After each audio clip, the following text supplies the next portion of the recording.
Hello and welcome back to another day in the arena. It's me, it's CGB, coming to you on the CoolStuffInc.com official YouTube channel. And if you shop on CoolStuffInc.com, use the promo code CGB5 at checkout. Get yourself a discount and show your support for my YouTube content. And thank you very much.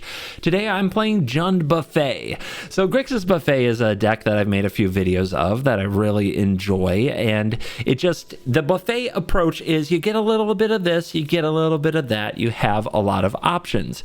And Jund Buffet is much the same thing. We run 4 of the key cards that stitch the deck together, like Bloodtithe Harvester, Teachings of the Kirin, Fable of the Mirror Breaker, and Cruelty of Gix. A lot of sagas, so that's really fun. You get a lot of chapters and some modality and a lot of different kind of options and a lot of value.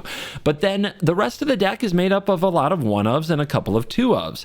This is to give you the most options for the most different situations. If you're against the creature decks, go get Brotherhood's End, go get Burn Down the House. If you need to gain some life and create a giant board presence against mono red, get Titan of Industry.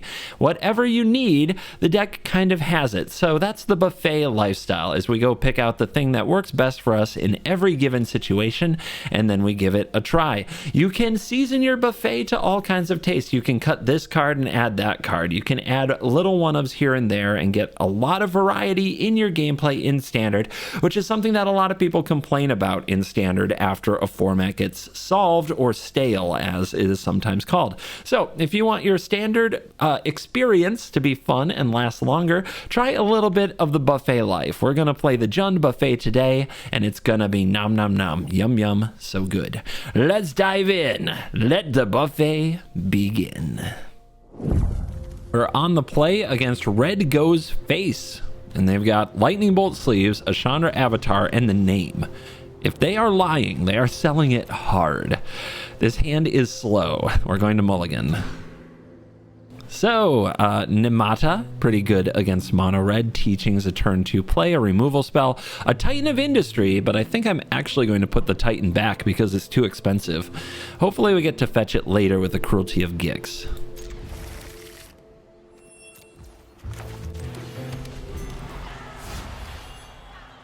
So, does red go face? Yes, it does. Phoenix Chick Evasive gets over our Teachings of Kirin. That's frustrating, but not worth a go for the throat. Or Burn Down the House is in the graveyard. Yeah, as soon as mono red gets cooking, the clock gets ticking. So we need to find cards like Sheoldred, or we need to find that Titan of Industry when we have the mana to play it.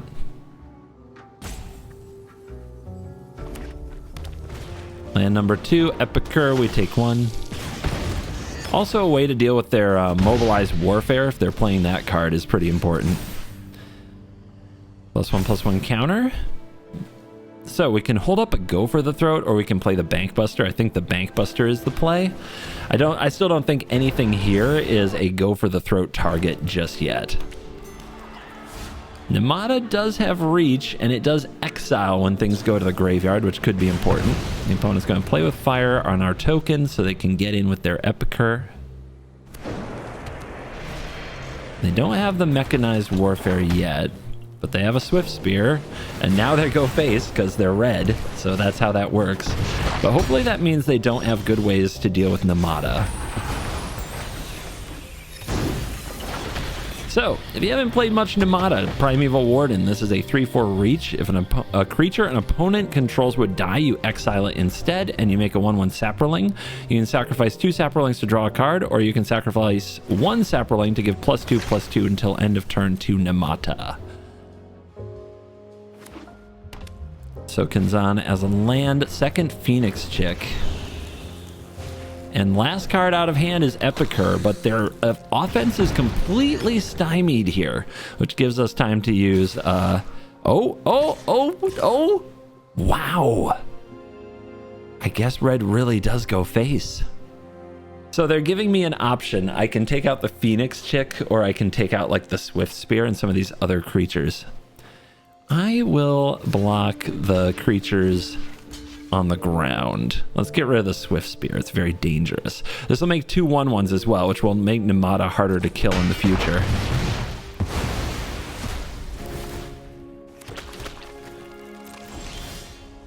cut down off the top. 2 removal spells and a Bankbuster. Let's just pass. Hopefully they can't draw enough burn spells to finish the job before we find another way to gain some life or draw their fire. They aren't slowing down. Are you kidding me? Okay, they're trying to gain every point they can. All right, well, here, here, here. One coming through. Let's see what they do. We're going to cut down the chick.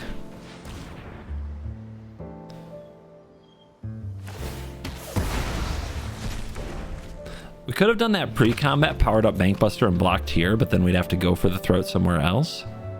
Let's sacrifice a Saproling for +2/+2, or we could draw a card. I think I want to stay out of lightning strike range, but I can just sacrifice this Saproling if it comes to that. So we don't need to sacrifice anything here. Let's just draw. Or no, if we do that, we don't get to kill this. Let's just take it. Yeah, we get more anyway. It's fine. We can sack more later. All right, my turn. Let's draw. Just don't take any more freaking damage. All right, I'm going to sack these and draw a card. If my opponent points a lightning strike at Nemata, good. It didn't go to our face. I think we can win from that spot. Boseiju can take out the Foundry. Liliana can attack the hand. Let's go for that.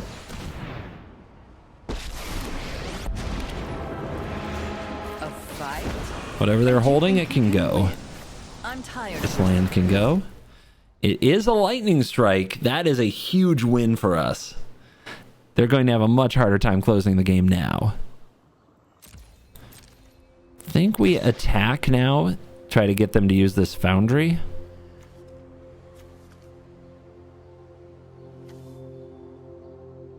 If we're going to Boseiju it anyway, I guess we should keep it back. Phoenix Chick, protect Liliana. All right, playing a little bit conservative, but now that we've gotten 2 lightning strikes out of them, it's very unlikely they can do the next 7.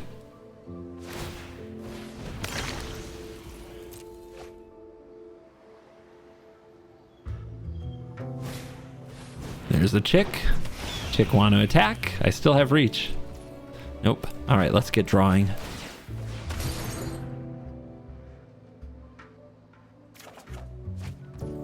I don't want to plus Liliana very much because they have no cards in hand, so let's just get their chick. Takes another creature. One of your friends has to leave. We can play out the land. We can start the attack.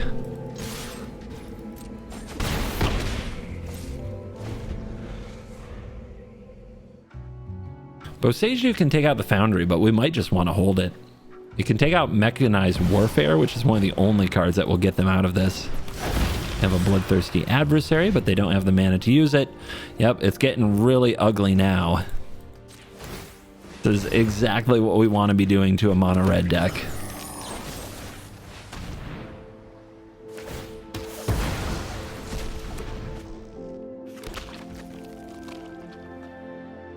We can still save Boseiju for when they actually try to use the card. One of these lands can go. Pain land, won't miss it.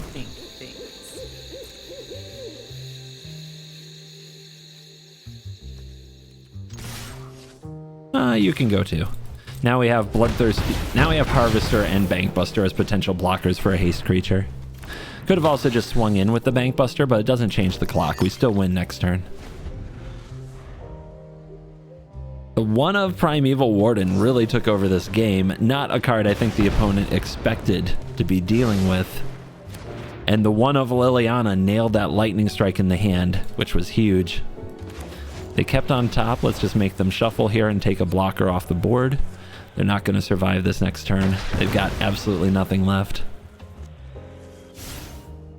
Yeah, they didn't even search. They know.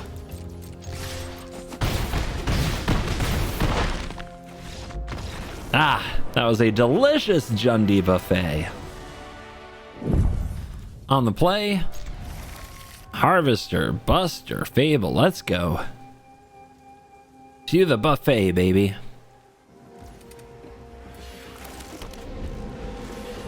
And away we go. Come on, what are you, soldiers? I'm getting that vibe from your pet and your Karn avatar and your...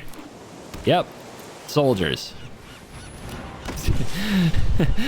Some people just stay on theme, you know what I mean? Harvester is ready for your Thalia, so that we can still play our Fable. Fable's going to have to fix our land heavy draw and make sure we have the right answers. We've got one Brotherhood end. We've also got one burn down the house if we need to sweep. Dennick comes out, which is not... It's not great for Cruelty of Gix, but the thing about Cruelty is we can tutor up a way to kill the Dennick, then get back our creature. It's not the worst card to run into. Here's Fable. We're going to save the Harvester. No need to attack. No need to sacrifice it. Opponent doing a lot of thinking this turn. They know it's going to be a hard game. We got to lead on Harvester Fable on the play. So they've got to find a way to cut through our deck before we get to the more powerful effects in it. Valiant Veteran pumps the soldier team up. Recruitment Officer adds another body. Both creatures attack. All right. What do we want to... I think we want to trade the Harvester for the Veteran. So I don't think we want these blocks. Let's see if we can draw some removal and get our 2/2 through. Definitely get rid of the Pain Land and the Veil. Very land heavy draw. Ooh, look, more land. So, Riveteers Charm. Sacrifice a creature with the highest mana value. So that's this or this. Exile top 3 or exile a graveyard. We might need the value play from the Charm.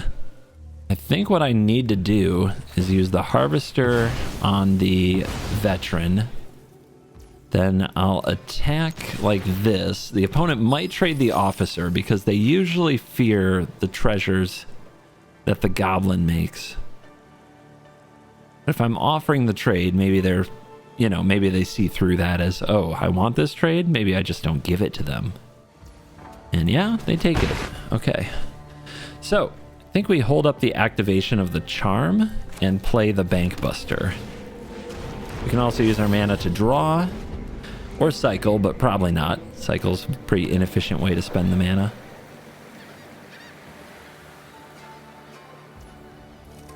Looks like they're going to combat. That's an attack for 6, which is painful.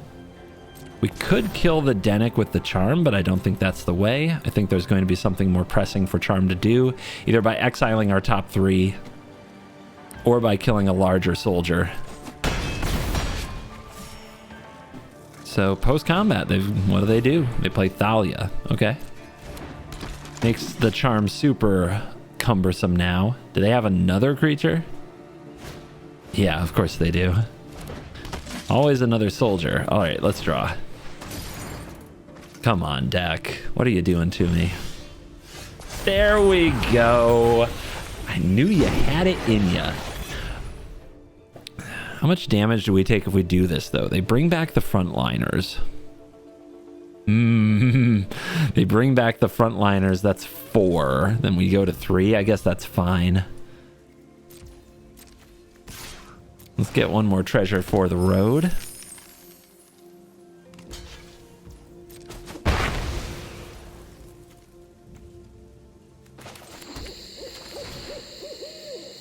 Save another treasure for later.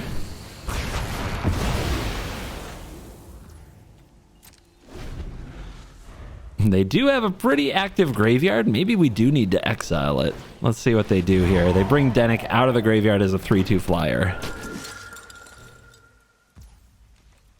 Kind of weird to think about exiling the graveyard of the soldier deck. We need to draw another removal spell. This can hit the Dennick, though, so maybe that's the plan.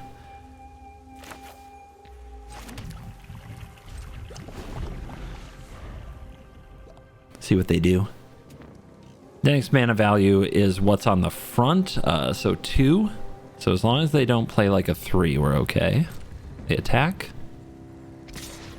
All right, let's draw, see what we hit. Might be something else that removes the Denic. Roar! All right. Let's hit him with the charm. Yeah, the 1/7 drop. Let's go.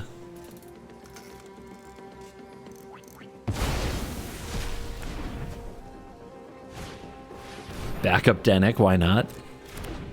Good thing we didn't draw Cruelty. We couldn't get this out of the graveyard. All right, Thalia. Yep. All the same stuff.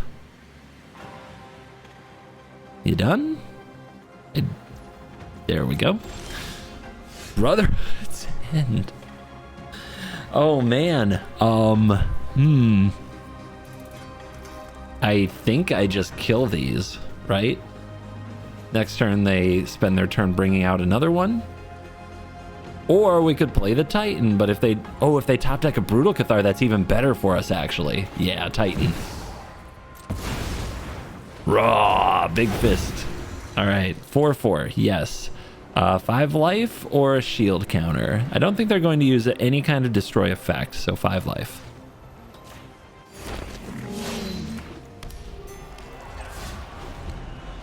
All their soldiery stuff exiles things, right? Right? So nice to draw the buffet one-ofs. If we're never going to draw a Cruelty of Gix, which I don't think I've played one in this video, if we're never going to draw a Cruelty of Gix, at least we draw the cards we would have tutored up with it anyway. All right, opponent's passing. Oh, this is so sweet with the Brotherhood's End. All right, here we go. Now they can exile that soldier from the graveyard to actually save their Denic. So that's not very good. So maybe we don't actually Brotherhood's End at all. Maybe Brotherhood's End just hangs out. Yeah, I think we got to start taking a chunk out of them, right? Even with a pump, they don't have a favorable trade with the 4/4. So let's send it. I want to force them, if they draw Brutal Cathar, to target the Titan. Let's let the other creatures do the damage. So a lot of players aren't used to Nemata. If they're not used to Nemata, they might not realize that their Denic is about to get exiled. Okay. No pumps. I guess no need for them. And both their creatures get exiled? Because they didn't...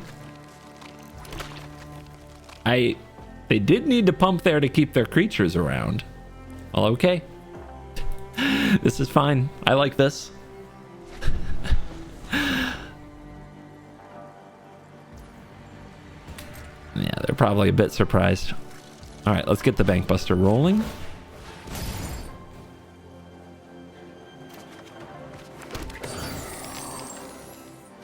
$27-12, but that number's about to change. You do have to think about Wandering Emperor. I'm wondering if I should hold back with Nemata, maybe even with Titan, just to be sure. We've got them kind of in the hard lock here. They're not getting out of it anytime soon. We could be super aggressive, make them have it, or we could grind them to dust. I'm a fan of all the above. Yeah, let's just send it all. They do have Wandering Emperor.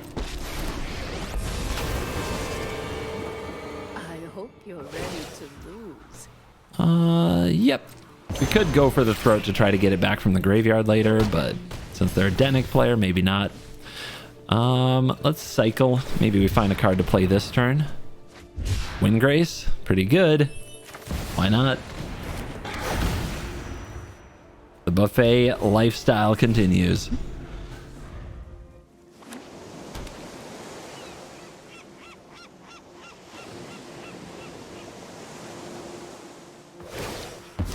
Our opponent goes for the Samurai. It can make it a 3/3. No, wait. This is only on soldiers, right? And this is only on soldiers? Yep. Nope. Stuck as a 2/2. Sad Samurai. Let's do another cycle.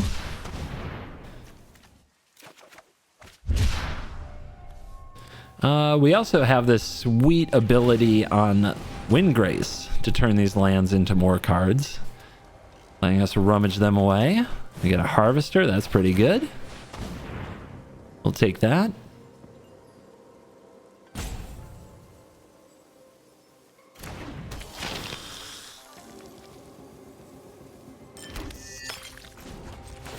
Send the Bankbuster. Might as well also attack with the little creatures. If the opponent blocks one of them, we'll just sack it to Nemata, deal more damage. That isn't going to do anything, opponent.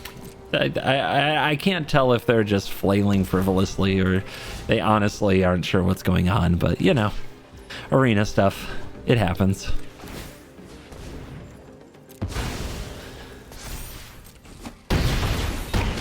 All right, 5 life, one more turn. Let's see if they can draw. Is there any card they could just rip here? I mean, I've been vanquished the Hoarded by soldiers before. I'm not kidding. That happens. Okay, here it comes. Here comes the last stand.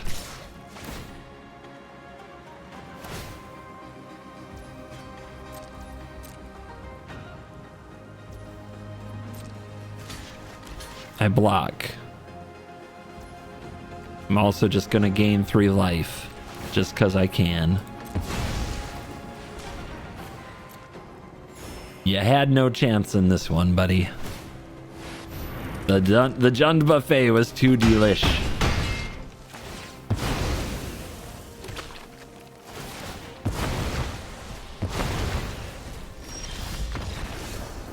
Game. All the little pieces coming together. You'll absolutely love to see it. Didn't even need the Brotherhood's end. We go first and we have Liliana or Fable on 3, so that's an easy keep.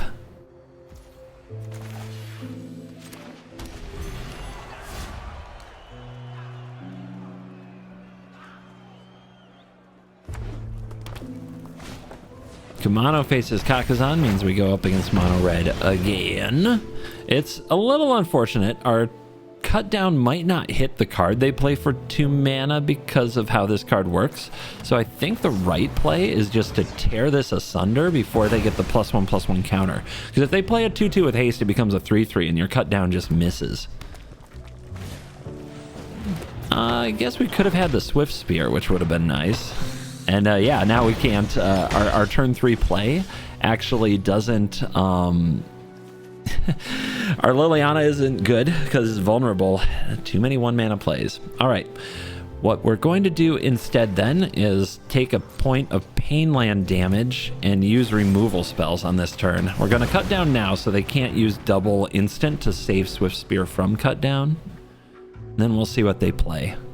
Whether or not we go for the throat on the Epicure. But hopefully we get to drop Liliana and protect her. Make the opponent find a way to kill her. They go for the Warfare. Okay, we'll take out their Epicure. And now all their sources will deal an additional... Oh! Okay. Interesting.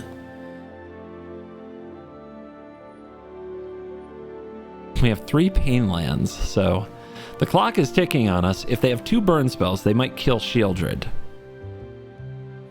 If we play Fable, then they might kill the token. It's interesting.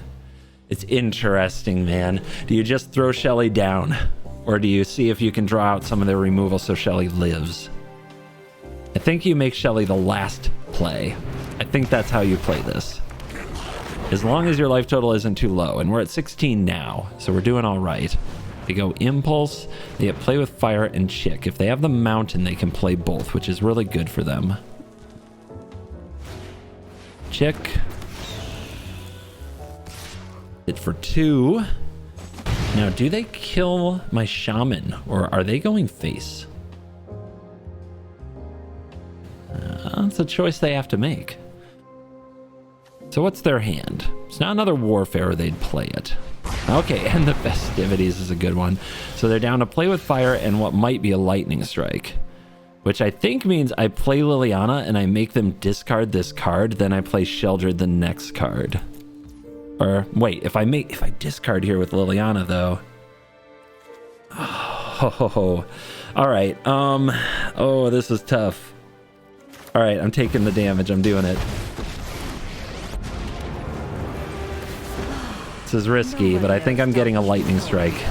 I got an Epicure. Not as good as I hoped. Let's see what they do with this play with fire. They might just go face.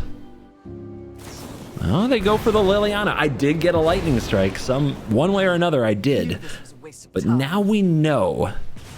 The problem is they could just top deck lethal. Let's see if they keep it on top. They move it to the bottom. That's good. We go to 6 here. We're going to 5. And then we're going to 3. So they could top deck a burn spell and win, or Sheoldred could take over the game.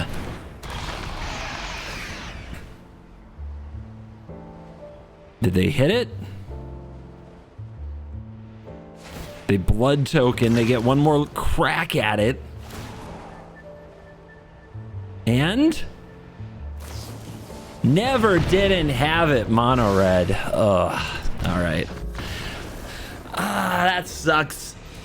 I should have just run the Sheoldred out there, but it would have been killed by the play with fire and the lightning strike, but then they wouldn't have had those things. Liliana could have killed the chick. We would have had more turns to try to figure it out.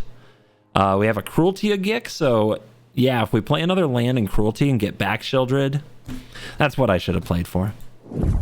We go first. I get to use Old Rutstein for the first time today. Maybe Unleash the Inferno. I love it. We don't have a turn 2 play, but you can get away with that on the play.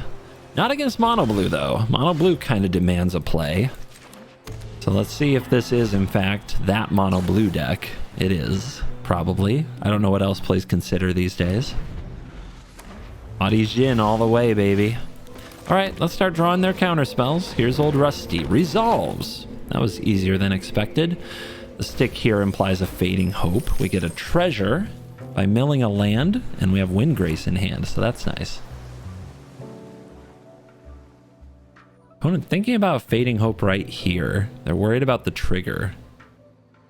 1/4 isn't gonna kill ya, is it?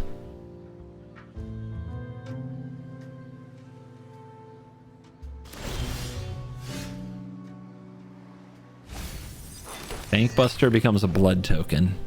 So we can play Liliana and we can play Harvester this turn. Let's attack first. Try to get him to flinch. Okay. Now let's play Harvester. Try to get him to flinch. They don't. Okay. Let's play Liliana. They haven't countered anything yet. Make them counter something. Because I think what they have is Thirst for, is it Thirst for Meaning? And they really want to resolve that this turn. So Lily resolves Thirst for Discovery, that's it. Yeah, they really want to play that Thirst for Discovery to set up for their Haughty Djinn turn. But if we have a Liliana down, their Haughty Djinn's in trouble. And we have a Harvester with 2 blood tokens thanks to Old Rutstein. Drop it. They also discarded 2 spells. No islands. Yeah, they're in big trouble. They discard an Essence Scatter here, so they found a counter spell, then immediately chucked it. You can't really keep a hand on the draw with no counter spells in Mono Blue. Just bad things happen. All right, so the Terror can't be hit by the blood thing. Well, now it can. They might... What they might do is use Slip Out the Back to save it. I guess we'll make them do it. Yep, there's the Slip Out the Back. We could respond... Well, no. Ward would counter it, but... That's okay. That's okay. Because now we probably resolve the Windgrace. Let's make sure. Friends has to leave. Consider. Yeah, you better find something good. Alright, Windgrace digs up another land. We could attack for 4 here. Then Larian Terror will probably attack Liliana. I guess I appreciate what you've done, Rusty, but you can make a block here. We do have to keep dealing damage to our opponent. Forcing them to slip out the back again against the Liliana is probably very good for us and worth sacrificing Old Rutstein.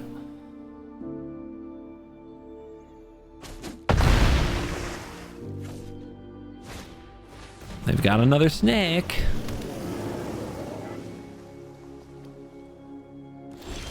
And they have mana open.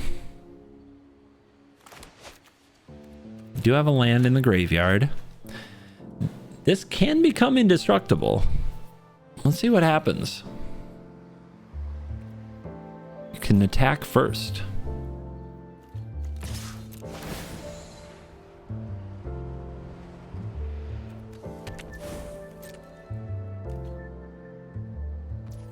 They take it. Okay.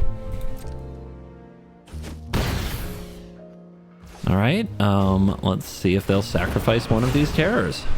Sorry, I'm not interested in dying today. Okay. They still have 3 cards. I could sack this Harvester to target this, but I think they want that. I could also play this land and have Unleash the Inferno open and then cast Titan on my turn. Because this is a Ward 2. I think I like it. This will pressure them from a few angles. Alright, they go for Impulse. Do we go for Unleash the Inferno now? They might not have a negate yet. I kind of think they have... I think they have a negate. Maybe they'll go for a double Impulse and then we'll be able to get away with it. If not, we want to absorb their mana on their turn. Also want to see if they'll attack. Probably not, though. Oh, okay. Well, now it becomes easy. Because we get to attack them back. So they either have another Terror or a Jhin they're going to consider. Okay. Spell Pierce in the bin.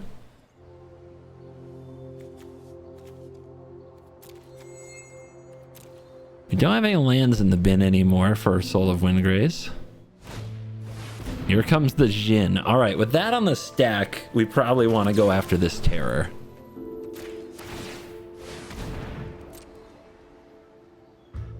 Before they get the discount to cast the negate that I think they have in their hand. If they tap out, the Harvester kills one of these. Got him. Snake down. Haughty Jhin in. It's a 10-4. We do draw the land, which we could discard to the Soul of Windgrace. Huh. But then we can't play the Titan. All right, so we go like this. See what they do. Fading Hope, their own Jhin. All right, they're tapped out. That's pretty good for us.